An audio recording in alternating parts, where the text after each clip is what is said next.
So karon naatay carrots ug patatas. Ato ni siyang i-fry gamay. Pagkahuman ana, magisa na ta aning lamas nga bombay ug ahos. Human, ilunod na nato ning gipabukala nato nga manok.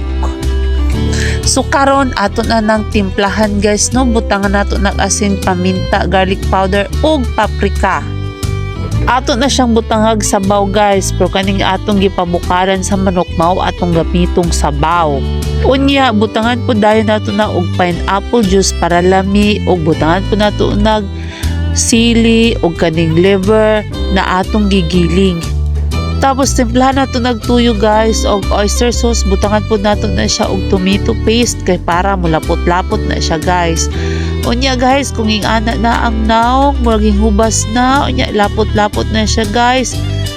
Ready na ni siya guys, kaya mga unata.